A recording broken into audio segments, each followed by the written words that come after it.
हरे कृष्णा। दंडवत प्रणाम सभी भक्तों को और मेरे फ्रेंड्स को। मैं रजशेखर श्यामदास शिला प्रभुपाद की सेवा में उपस्थित हूँ और आप सबकी सेवा में भी उपस्थित हूँ। तो आप सब कैसे हैं? How are you?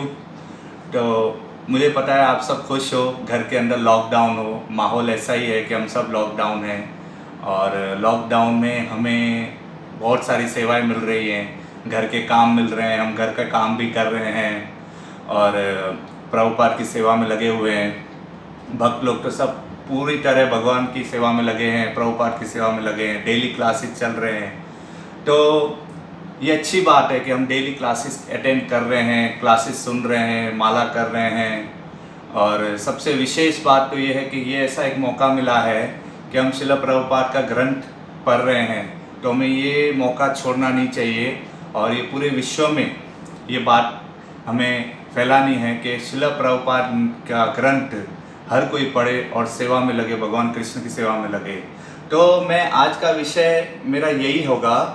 आज मैं कीर्तन अपलोड नहीं कर रहा हूँ, आज मैं थोड़ा शिला प्रभुपाद की लिखे हुए ग्रंथ के बारे में ही कुछ विषय, कुछ उनके लिखे हुए ज्ञान जो हमें प्राप्त हुए हैं, तो मैं वो ही प्रचार के माहौल से, जो माहौल चल रहा है तो हमें वो प्रचार करना चाहिए। शिला प्रभुपाद का आंदोलन यही है कि घर घर में प्रचार करना चाहिए। तो मेरा आज का विषय यही है जो शिला प्रभुपाद ने, इस्कॉन फाउंडर आचार्य शिला प्रभुपाद ने स्वयं लिखी है, एज इट इज़ लिखी है।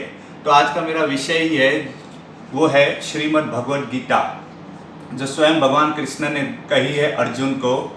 और गीतोपनिषद भी कहते हैं कि भगवान ने गाई है हकीकत में। तो ये कृपा, शिला प्रभुपाद की कृपा से हमें ये ग्रंथ पढ़ने को मिला है। तो मैं आज प्रयास करूँगा कि मैं भगवद गीता के बारे में कुछ कहूँ कि कृष्ण भगवान स्वयं क्या कहते हैं अर्जुन से और अर्जुन क्या समझता है। हकीकत में ये ज्ञान शिला प्रभुपाद ने हमें इसलिए दिया है, ये कृपा हम पे इसलिए हुई है कि हम जान सके वास्तव में हम कौन हैं, हम कहाँ से आए हैं और हमें कहाँ जाना है। तो ये बहुत सारा ज्ञान भगवद गीता में भगवान ने स्वयं अर्जुन को बताया है और शिला प्रभुपाद ने एज इट इज़ लिखा है। शिला प्रभुपाद स्वयं अपना ग्रंथ अपने शिष्यों के द्वारा सुनते हैं। एक बार शिष्य ने पूछा शिला प्रभुपाद, या एक ऐसे भी व्यक्ति ने, अनजान व्यक्ति ने भी पूछ लिया कि आपको क्या ज़रूरत है अपना ही ग्रंथ पढ़ना और सुनना। तो शिला प्रभुपाद ने कहा, मैंने तो सिर्फ लिखा है, कहा तो भगवान कृष्ण ने है। मतलब आप समझ सकते हैं, स्वयं भगवान ने कहा है और शिला प्रभुपाद ने एज इट इज़ लिखा है। तो ये भगवद गीता पूरे विश्व में प्रचार के माध्यम से हर घर में है। इस्कॉन के भक्तों के इस सेवा में पूरी तरह लग जाते हैं। जब साल में एक महीना आता है, लास्ट दिसंबर, जब भगवान ने स्वयं इसी महीने में ये गीता गाई थी और अर्जुन को सुनाया था। और ये कृपा शिला प्रभुपाद की कृपा से और भक्तों की सेवा से हर घर में ये भगवद गीता है। तो मैं आज थोड़ा ये कहूँगा कि भगवद गीता में भगवान क्या कहते हैं। मैं ऐसे पूरी भगवद गीता नहीं पढ़ूंगा क्योंकि पूरी भगवद गीता पढ़ने और समझाने में बहुत समय चाहिए और मैं इतना समय नहीं लूँगा। ये आज की क्लास थोड़े ही समय के लिए चलेगी, या आधा घंटा या पौना घंटा। तो भगवद गीता जो आज के मेरे सब फ्रेंड्स जो घर पे बैठे हैं, जिन्होंने कभी भगवद गीता पढ़ी नहीं है, क्योंकि भगवद गीता कई लोग पढ़ते हैं और कई लोग भगवद गीता देख के भी डर जाते हैं कि इतना बड़ा ग्रंथ हम कैसे पढ़ें। तो मैं आज यही विशेष यही बात के लिए ये क्लास की है कि भगवद गीता बड़ी सरल समझना है, किस तरह पढ़नी है और किस तरह भगवान ने क्या कहा है। मैं वही आज कहने का प्रयास करूँगा कि इस अध्याय में, भगवद गीता में जो अध्याय है, उसमें क्या क्या ज्ञान भगवान ने अर्जुन को दिया है। मैं थोड़ा संक्षेप, मतलब शॉर्ट में कहूँगा। जब आप ये पढ़ेंगे तो आपको पता चलेगा कि भगवद गीता में भगवान ने कितने सुंदर ज्ञान अर्जुन को दिए हैं। वो एक्चुअली अर्जुन को देने का कारण ये है कि पूरे विश्व में उनके जो सब ये मनुष्य है, ये पढ़ें, सुने और समझे। तो ये कृष्ण की कृपा से, प्रभुपाद की कृपा से और भक्तों की सेवा में से ये ग्रंथ हम सबके माध्यम से सबको पहुंचा रहे हैं, इनका ज्ञान भगवान का। तो जिनको लिखना है वो लिख सकते हैं, क्योंकि मैं 18 अध्याय में जो भी कुछ भगवान कृष्ण ने अर्जुन को कहा है वो मैं थोड़ा थोड़ा बताऊंगा। तो जो पेन और बुक्स लेना चाहे वो ले सकते हैं। मैं शुरू करूं उससे पहले आप पेन और बुक्स ले सकते हैं। ये मेरा फर्स्ट टाइम है कि मैंने फर्स्ट टाइम श्रील प्रभुपाद और मेरे गुरु महाराज के आशीर्वाद से ये प्रयास किया है। तो अगर मुझसे कोई गलती हुई हो तो मुझे क्षमा कर देना। मैं प्रयास कर रहा हूँ और मैं करता रहूँगा अपने गुरु के आशीर्वाद से, श्रील प्रभुपाद के आशीर्वाद से।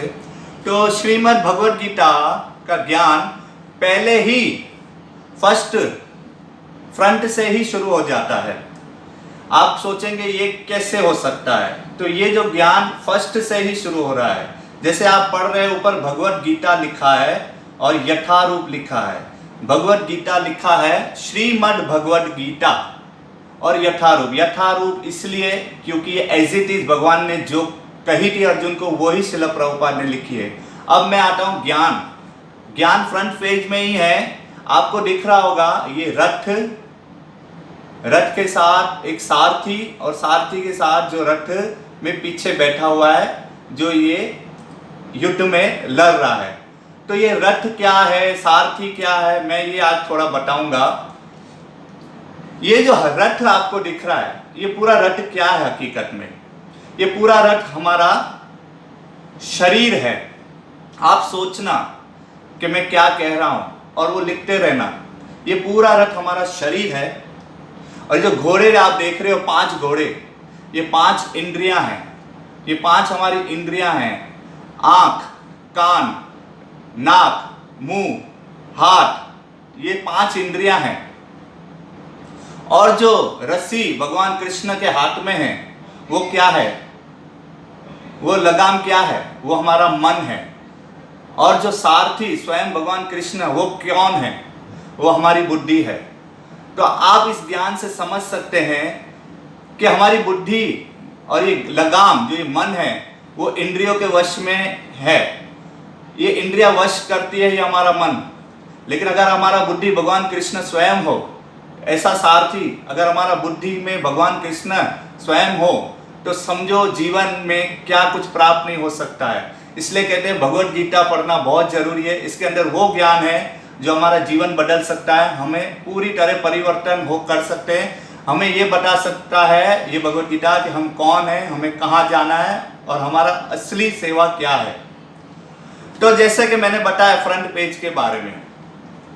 और दूसरी बात, ये श्रील प्रभुपाद ने लिखी हुई है। मैंने पहले भी कहा था, इस्कॉन फाउंडर आचार्य श्रील प्रभुपाद ने लिखी है। तो जैसे हम ये ओपन करेंगे तो इसमें पहला ही लिखा होगा गीतो उपनिषद एज इट इज।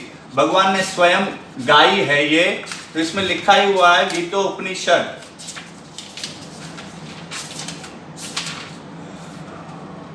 और एज इट इज इसलिए लिखा है क्योंकि स्वयं भगवान ने कही और श्रील प्रभुपाद ने लिखा। फिर दूसरा आप जाएंगे तो इसमें आएगा समर्पण। श्रील प्रभुपाद एक आचार्य को समर्पण कर रहे हैं जिन्होंने गीता एक ही रात में लिखी थी। एक वो आचार्य है श्रील बलदेव विद्याभूषण, ये आचार्य है। ये रहा, आप देख सकते हैं। उसके बाद श्रील प्रभुपाद के इस ग्रंथ में पृष्ठभूमि आएगी। ये पृष्ठभूमि में पूरा वर्ण है कि किस तरह ये गीता कहाँ कही गई थी। ये महाभारत की पूरा हिस्ट्री थोड़ा सा इसमें वर्ण है कि 5000 वर्ष पहले ये महाभारत का जो युद्ध घटित हुआ था कुरुक्षेत्र में, ये कहाँ हुआ था, ये पूरा इसमें वर्ण है। तो ये पूरी स्टोरी है इसमें, तो आप पढ़ सकते हैं ये पृष्ठभूमि। उसके बाद आता है आमुख। आमुख भी पढ़ने जैसा ज्ञान है। इसमें श्रील प्रभुपाद ने एक्चुअली श्रील प्रभुपाद का जो तात्पर्य होते हैं ना उनके ग्रंथ में, वो पढ़ने जैसे होते हैं। और आमुख में भी ऐसा ही है सब कुछ कि इसमें श्रील प्रभुपाद का पूरा मूड है। श्रील प्रभुपाद क्या कहना चाहते हैं वो इसमें पूरा मूड लिखा हुआ है। श्रील प्रभुपाद का जो मिशन है कि सब लोगों को कृष्ण भावना भावित हो जाना चाहिए, भगवान की सेवा में लग जाना चाहिए, ये पूरा इसमें श्रील प्रभुपाद का मूड है। मैंने पढ़ा था पूरा। तो इसमें मैंने देखा, समझा कि इसमें श्रील प्रभुपाद का ऐसा मूड है कि सबको भगवान की भक्ति करनी चाहिए। और इसमें श्रील प्रभुपाद थोड़ा सा भगवान के बारे में भी बता रहे हैं, आप पढ़ेंगे आपको पता चलेगा। फिर उसके बाद आता है भूमिका। भूमिका में इतना कुछ श्रील प्रभुपाद ने लिखा है, इतना ज्ञान लिखा है कि आप पढ़ेंगे तो आपको इतना आनंद आएगा, इतना आनंद आएगा। सबसे पहले भूमिका में श्रील प्रभुपाद ने अपने गुरु को नमस्कार किया है और मंगलाचरण किया है, अपने सभी आचार्यों को नमस्कार किया है और उनको याद किया है, और पूरा आध्यात्मिक ज्ञान बताया है श्रील प्रभुपाद ने इस आमुख भूमिका में। उन्होंने ये ज्ञान इसलिए दिया है जैसे हमारे जैसे बद्ध जीवों का कल्याण हो, और हमें घड़ी घड़ी ये पढ़ना चाहिए। मैंने इसमें एक चीज भूमिका में पढ़ी और समझी, इसमें 5 सत्य के बारे में लिखा है। वो जो 5 सत्य, जो सत्य है एकदम, कौन सा 5 मैं बता रहा हूं आपको। ईश्वर, जीव, काल, प्रकृति और कर्म, ये 5 सत्य के बारे में लिखा हुआ है। तो ये अगर हम भूमिका पढ़ते हैं ना, तो जिस तरह एक टीचर बच्चों को पढ़ाती है ना, तो ये बहुत जरूरी है पढ़ना भूमिका। इसमें एक प्रीचिंग करने के लिए प्रीचर्स को और टीचर्स को बहुत कुछ ज्ञान मिलता है, तो हमें भूमिका जरूर पढ़ना चाहिए। इसमें पूरा आध्यात्मिक ज्ञान है जो हम लोग आगे सबको बता सकते हैं कि क्या ज्ञान और क्या सत्य इसमें लिखा हुआ है श्रील प्रभुपाद ने। अब मैं ये एक बात बताऊंगा भगवद गीता के बारे में थोड़ा। अब मैं शुरू करूं 18 अध्याय से पहले मैं बता दूं, इस भगवद गीता में 18 अध्याय है। इस 18 अध्याय को 3 भाग में हम पाठ करते हैं। 1 से 6 का अध्याय पहला है कर्म योग, कर्मों के बारे में है ज्यादा। फिर 7 से 12 भक्ति योग, भक्ति क्या है, श्रील प्रभुपाद भगवान कृष्ण बताते हैं भक्ति क्या है अर्जुन को, तो ये भक्ति योग है 7 से 12, और श्रील प्रभुपाद ने लिखी है। फिर उसके बाद 13 से 18 ज्ञान योग है, असली ज्ञान क्या है, मनुष्य को असली ज्ञान क्या लेना चाहिए। तो कर्म योग, भक्ति योग, ज्ञान योग, ये तीनों योग हमें समझना है, इसलिए हम ये भगवद गीता पढ़ते हैं 18 अध्याय। फिर इसके बाद मैं बताऊंगा भगवद गीता में कुल 18 अध्याय है और 700 श्लोक है, और मैंने जैसे पहले ही बताया इसमें 5 सत्य के बारे में है पूरा भगवद गीता। ईश्वर, जीव, काल, प्रकृति, कर्म, ये ज्ञान है। तो भगवद गीता शुरू करने से पहले मैं आप सबसे ये बात कहूंगा कि आप ज़्यादा टेंशन मत लेना। मैं जैसे अभी भगवद गीता के 18 अध्याय सब बताऊं, आप ध्यान पूर्वक सुनना, फिर आप ये भगवद गीता पढ़ना, तो आपको इतना आनंद आएगा कि आप सब और लोगों को बताएंगे कि भगवद गीता में क्या ज्ञान है।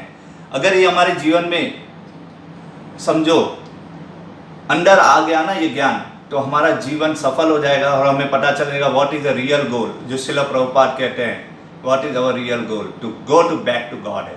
हरे कृष्णा। तो मैं स्टार्ट करूंगा भगवद गीता का अध्याय, पहले अध्याय से।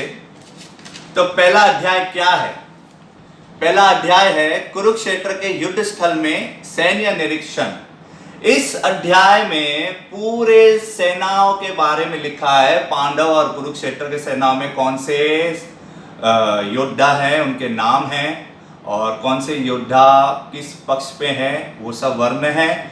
और उसके बाद संजय जो धृतराष्ट्र के साथ बैठा है, तो धृतराष्ट्र सुन रहा है क्योंकि वो आंख से अंधा है, कौरव का पिताजी, और संजय जो उनके सारथी है, जिनको व्यास देव ने स्वयं एक दिव्य दृष्टि आंखें दी, जो वो पूरी घटना युद्ध की धृतराष्ट्र को बता रहा है। तो पहला अध्याय जो मैंने बताया है पूरे सेना के बारे में है, और इसमें कुछ लोग ऐसे भी हैं जो बहुत महान, कुछ नहीं मैं तो कहूँगा सब लोग ही महान हैं, और कुछ लोग बहुत महान योद्धा है।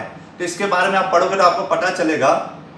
और स्वयं पांडवों के साथ भगवान कृष्ण है, और भगवान का रूप क्या है वहां पे, एक सारथी के रूप में, अर्जुन के रथ पे एक सारथी के रूप में भगवान है।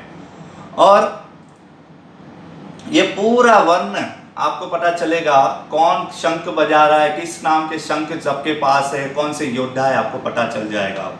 और अर्जुन ये सब देख के डर जाता है कि ये मेरे संबंधी, इसलिए वो डर जाता है, कांप जाता है और अपने सारथी को कहता है, जैसे मैंने ये बताना भूल गया कि वो पहले तो अपने सारथी को कहता है कि मेरा रथ बीच में ले चलो, तो वो बीच में ले गया और वो पूरी सेना, कौरव सेना को देख के किस तरह डरता है वो आप देख पढ़े आप, और वो अपना गांडीव रख देता है क्योंकि वो एक भक्त है, इसलिए आप उसकी क्वालिटी पढ़ना। फिर दूसरा अध्याय शुरू होता है गीता का सार। दूसरे अध्याय का नाम है गीता का सार। गीता का सार में भगवान पहली बार बोलना शुरू करते हैं अर्जुन को, पहली बार। और अर्जुन इतना घबरा हुआ है, आप पढ़ोगे इसमें, वो पूरी तरह भगवान को कहता है मैं आपके शरणागत हूं, आप जो कहें मैं समझूं और मैं करूंगा। तो इस गीता के सार में हम आत्मा के बारे में जानेंगे कि हम कौन हैं, हम आत्मा हैं। और भगवान आत्मा के बारे में बहुत कुछ बता रहे हैं कि आत्मा की कभी मृत्यु नहीं होती और आत्मा अजन्मा है, नित्य है, शाश्वत है, पुरातन है। आप बहुत सारा ज्ञान इसमें आप पा सकोगे आप जब पढ़ोगे इसमें। और भगवान इसमें कहते हैं तुम अपना कर्म करो, कर्म के बारे में मत सोचो। ये विषय का ज्ञान भी इसमें ही आपको पता चलेगा कि गीता के साथ में भगवान कर्म के बारे में भी क्या कह रहे हैं। अच्छा, इसमें मन और इंद्रियों के बारे में भी भगवान बता रहे हैं। अगर आप जैसे गीता का सार पढ़ना शुरू करोगे तो आपको पता चलेगा ये मन और इंद्रिया किस तरह चल रहा है हमारा, ये मन हमें क्या कहता है और इंद्रिया किस तरह चल रही है, ये आपको सब पता चलेगा इसमें।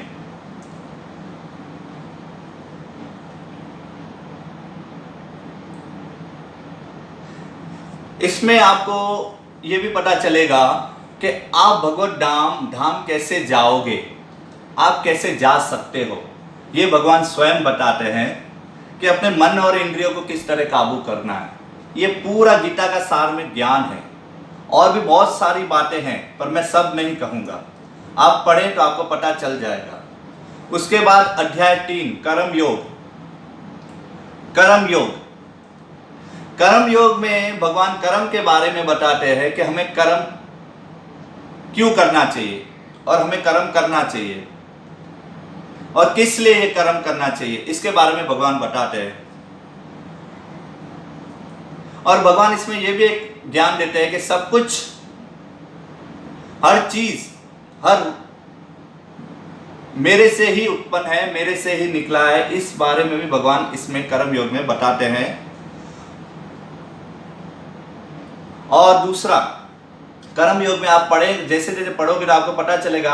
अगर आप देवी देवताओं की पूजा करते हैं तो आपको देवी देवता जल्द से जल्द क्या आपको प्राप्ति होगी, ये पूरा इसमें वर्णन है कि आप जब देवी देवताओं की पूजा करोगे तो क्या प्राप्त करोगे, ये भगवान बताते हैं। और इसमें ही इसी कर्म योग में भगवान कहते हैं मुझे कोई कर्म नहीं लगता। मायावादी लोग कहते हैं भगवान को कर्म लगता है, पर भगवान को कर्म नहीं लगता। भगवत गीता में स्वयं भगवान ने कहा है। लेकिन भगवान एक शरीर के साथ इस युद्ध में प्रकट है, यानी खड़े हैं। तो भगवान कहते हैं इसलिए मुझे ये थोड़ा कर्म के हिसाब से दिखाना पड़ता है कि मुझे कर्म लगता है। लेकिन गीता में भगवान स्पष्ट कहते थे कि मुझे कर्म नहीं लगता, क्योंकि अगर मैं कहूँगा कि कर्म मुझे नहीं लगता और लोगों को ये पता चले तो लोग भी कर्म नहीं करेंगे, क्योंकि भगवान इसमें कहते हैं कर्म करना चाहिए लेकिन कर्म के फल के बारे में नहीं सोचना चाहिए। तो इसमें पूरा आप ये ज्ञान पढ़ना तो आपको पता चलेगा। और अंत में इसी अध्याय कर्म योग में काम और क्रोध के बारे में भी भगवान बताते हैं कि काम सबसे बड़ा दुश्मन है। तो आप ये जब पढ़ोगे तो आपको पता चलेगा ये काम और क्रोध किस तरह हमारे अंदर उत्पन्न होता है। अब मैं आऊंगा अध्याय 4 दिव्य ज्ञान। दिव्य ज्ञान में भगवान बताते हैं कि ये ज्ञान कैसे मैंने सबसे पहले किसको कहा था और फिर मैंने तुम्हें कहा है। तो ये आप पढ़ें तो आपको पता चलेगा। सबसे पहले सूर्य देव को ये ज्ञान भगवान ने कहा, बोली थी, फिर थोड़ा काल के प्रभाव से ये परंपरा से छूट गई, फिर अर्जुन को बताया। तो इसमें पूरा वर्ण है, क्योंकि भगवान क्यों? क्योंकि भगवान कहते हैं मैं अजन्मा और अविनाशी हूं। तो आप इसके बारे में पढ़ेंगे, भगवान स्वयं अजन्मे हैं और अविनाशी हैं।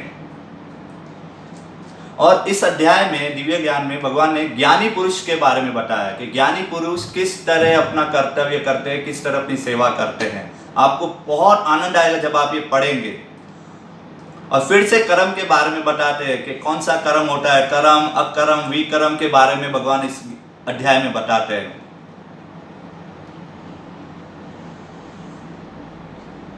और दिव्य ज्ञान किससे प्राप्त होता है? हम जैसे जानते हैं शास्त्रों के हिसाब कारण हमें ये दिव्य ज्ञान प्राप्त होता है। जैसे श्रील प्रभुपाद ने इतने ग्रंथ लिखे, तो कितनी कृपा है सबके ऊपर कि सबको पता है क्या ज्ञान है और किस तरह जीवन जीना चाहिए। तो ये दिव्य ज्ञान भी यही है कि हमें शास्त्रों के अनुसार पता चलता है। तो भगवान इसमें दिव्य ज्ञान में पूरा यही सार है कि हमें शास्त्रों के अनुसार एक दिव्य ज्ञान प्राप्त होता है। लेकिन आप पढ़ोगे तो आपको और आनंद आएगा और आपको पता चलेगा। फिर अध्याय 5 में कर्म योग, कृष्ण भावित कर्म, किस तरह का कर्म करना चाहिए ये भगवान इसमें बता रहे हैं। भक्ति युक्त कर्म करो, भक्ति युक्त कर्म किस तरह करना चाहिए ये भगवान इसमें बताते हैं। और भगवान बताते हैं कौन माया के जाल में जीव किस तरह फंसता है। इस अध्याय में आपको पता चलेगा कि हम किस तरह माया के जाल में फंस जाते हैं। तो आप ये पढ़े तो आपको आनंद आएगा कि किस तरह जीव किस तरह फंसता रहता है।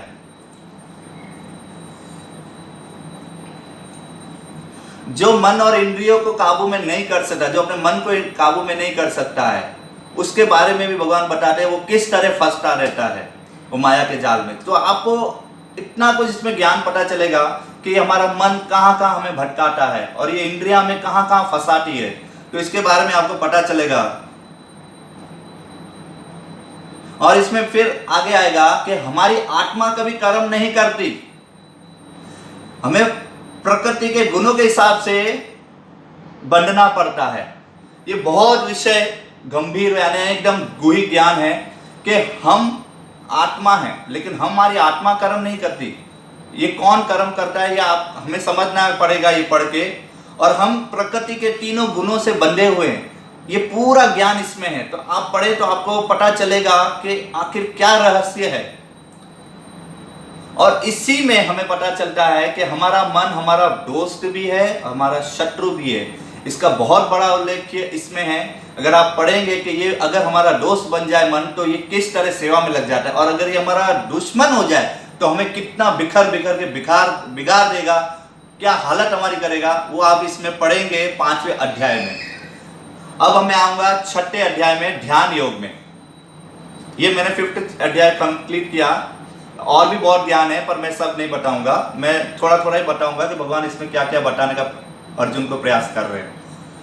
अध्याय 6 ध्यान योग, इसमें भगवान पूरे योगियों के बारे में बता रहे कि ये योग कैसे करते हैं। असली योगी जो योग किस तरह करना चाहिए, जो हम ध्यान योग करते हैं, मेडिटेशन करते हैं, वो किस तरह करना चाहिए। भगवान अर्जुन को बताते हैं कि हमें किस तरह ये करना चाहिए। अगर आप पढ़ना शुरू करेंगे तो आपको पता चलेगा कि what is a real way to do meditation and, और असली योगी किस तरह करते हैं इसमें पता चलता है कि हमें अभ्यास किस तरह योग की तरह योग करना चाहिए। और सकाम कर्मों से हमें किस तरह बचना है वो भगवान इस अध्याय में बताते हैं। ध्यान योग में हमें सकाम कर्मों से बचना चाहिए और कौन सा कर्म करना चाहिए ये भगवान इसमें भी बताते हैं।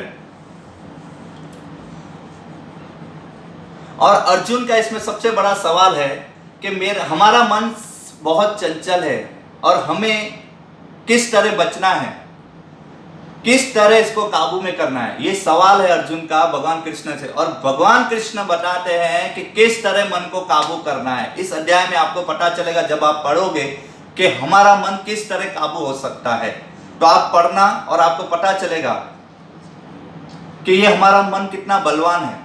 और भगवान ने इसमें रास्ता बताया है कि हम किस तरह इससे निकल सकते हैं। फिर भगवान इसमें सफल योगी और असफल योगी, मतलब जो पास हो गया और जो ना पास हो गया, उनके बारे में भी भगवान बताते हैं कि वो कौन है, किस तरह सफल होते हैं और किस तरह असफल होते हैं। और इसमें आपको पता चलेगा कि कौन सी योनि में हम किस तरह कर्म कर रहे हैं और किस योनि में हम जाते हैं और हमें कौन सा शरीर प्राप्त होता है। वो आप इस ध्यान योग में भी पाओगे जब आप पढ़ोगे। तो अभी तक मैंने 6 अध्याय के बारे में बताया जो कर्म योग के बारे में है। तो आप लोग अभी तक जो मैंने कहा आपने सुना, तो आप ये 6 अध्याय पढ़िए। फिर आपको अगर कुछ क्वेश्चन हो तो आप मुझसे पूछ सकते हैं, मुझे मैसेज कर सकते हैं, मैं प्रयास करूंगा उसका जवाब देने का।